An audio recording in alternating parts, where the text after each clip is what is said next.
Hey guys, we are here with day 28 results. I cannot believe it's been 4 weeks now. It's crazy. I am doing my whole washing dishes while I talk thing again, so don't mind the clanking in the background. We are going to be talking today about cycles. Yay! This one is going to be geared more towards the ladies, of course. However, men have cycles too. I don't know much about those, so I'm not going to speak to them, but this is going to relate to balancing women's hormones, or more how this diet has affected my hormones, at least, just based on the obvious, like, outward symptoms. As far as I can tell, I did not get any blood work done prior to starting Carnivore. So I don't have any like comparison blood work for you guys. All I have is my previous cycles to go off of, kind of how my cycles have been prior to starting this diet, and then how it's been since I've been on this diet. Since we've been on it for a month now, that means a cycle on the diet, yay! So let's talk first real quick about how my cycles have been previously. I'm gonna break it up into pre-baby, and then post-baby, and then now. So pre-baby, I started my cycles when I was 14, and they were awful. Like, let me tell you, they were horrible. All you women who have experienced horrible period pain know exactly what I'm talking about.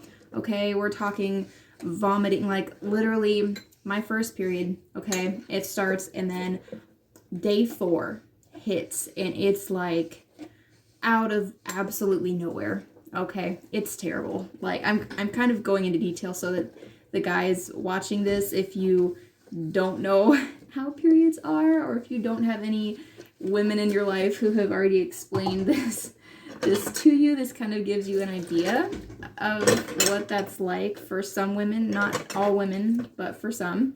Okay, day 4 hit, and I was on the bathroom floor, sobbing, clutching my stomach, throwing up, okay, and passing out. Eventually, like literally passing out. All right, and that was my first cycle. It was absolutely traumatizing. Terrible. It's horrible, okay? Made me afraid to have a cycle ever again. It was awful. Anyway, my parents, thankfully, even though they weren't carnivores, they were into diet, health, and nutrition. And this is partly why I'm not 100% against every plant, especially for medicinal type use, okay? Partly because of this experience, okay? My mom put me on red raspberry leaf tea within probably 2 or 3 months of having started my cycle. She put me on this tea. I drank 1 cup of it a day. And the first cycle that I had after I started drinking that tea, it was night and day difference, okay? When I tell you my cramps went from a level 10 down, like feeling like I was gonna die, down to like a 1, I wanna say. Like at the worst, a 1. Like, I'm not exaggerating. That's literally how it happened. You know, you might say, oh, are you sensitive to pain? Not really. I mean, I did 2 unmedicated, all-natural childbirths, so I don't think I'm really that sensitive to pain, to be honest. So it was pretty bad prior to that. Anyways, afterwards, after I started taking the tea, it was much, much better, okay? And then fast forward, now, after having kids, I don't know what happened. Obviously, hormones changed, but I have not had a bad cycle like that since I had kids, to be honest. I haven't. They've all been bearable, you know. I don't know what the difference is. It could have been hormones. It could, I mean, I really don't know. Like I said, I didn't get my hormones checked, so I don't know.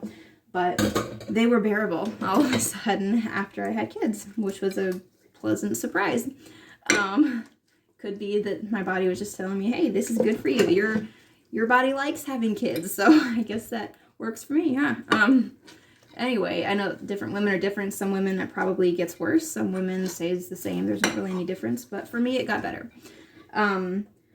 And then, so now I've had like one cycle so far since starting Carnivore, and it's been, you know, about the same as far as, you know, pain level and all that, virtually non-existent, okay? I have not been taking my raspberry tea. I haven't been taking it regularly at all since I had my last baby, because, like I said, my periods after having kids weren't as bad, so I just quit taking it in general.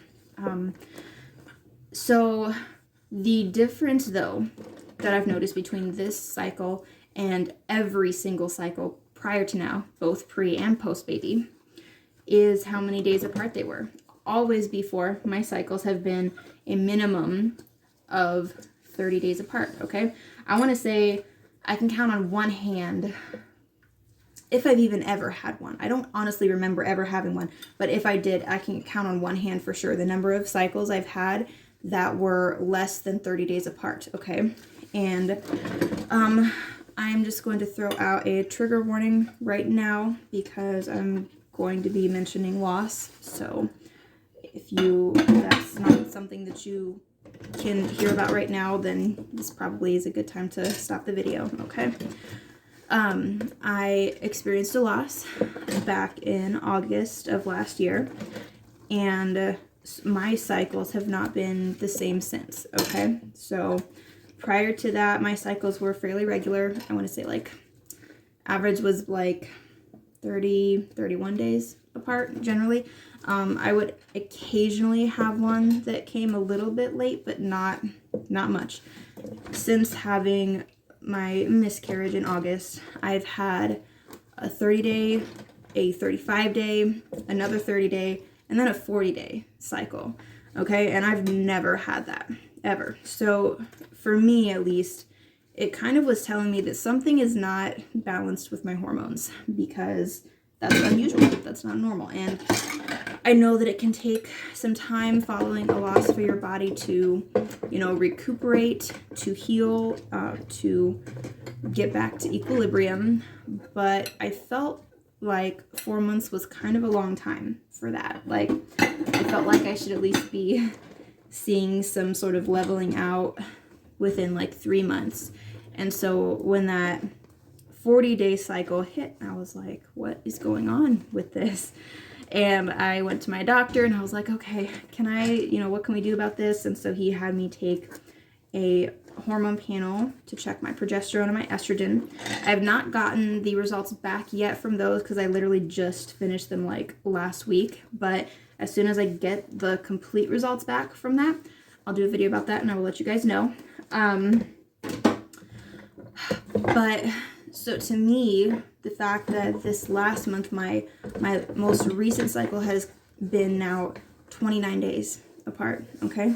So I went from 40 down to 29.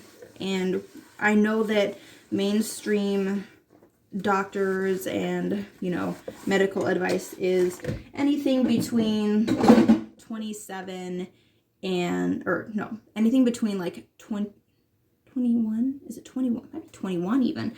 Anything between 21 and 35 days is considered normal. I don't believe that, okay? I am not a doctor, I'm not a medical expert, but I don't believe that. I mean, if you look in nature and you look at how other animals function, you know, other animals that eat their natural diets and get the nutrition that they need, they don't differ by that much in their cycles and how they work. And so to me, I kind of take my cue from nature and I'm going, okay, I really don't think that cycles should fluctuate that much. I don't think that they should have that big of a range. I mean, that's a pretty big range, especially when you consider how much that range can affect your ovulation, your luteal phase, and things like that. I mean, it's pretty drastic, to be honest, that there's that big of a gap. And so for me, it was a very encouraging, positive sign that my cycle was like at a place it's never been, and at a good place, because, you know, they say average like every 28 days, you know, kind of with the cycles of the moon. I believe there's like 13 in a year. That's about what, you know, typically your periods are as well. And so that was very encouraging. That's where this one has been. It's not again, with the, no pain. I will do an update again after, like I said, after I get those hormone results back. But I just kind of wanted to let you guys know that, especially for any of you ladies watching, obviously this is just the first cycle since starting carnivore, so I don't know how it's going to affect me long term, but I'm pretty hopeful, honestly, because that to me is a huge positive sign that my body's moving in the right direction. So, and if I get those hormone results back and those are good as well, that's another, that'd be another huge indicator, like, yeah, we're on the right track. And do I think that diet can prevent all miscarriages? Of course not. Absolutely not. And I don't mean by any means to ever imply that. What I do think, though, is that there's a lot of ladies that are struggling unnecessarily with infertility and issues, like PCOS or endometriosis and, luteal phases that are not consistent or long enough to allow their bodies to conceive if they want to. I know more than one woman that has struggled to conceive, and I really do think that a lot of it is diet related, and it's amazing to me that most OBGYNs are not taught about this stuff. I listened to a talk by Dr. Jaime Seeman, and I will link that below because it was a great talk. She is an OBGYN.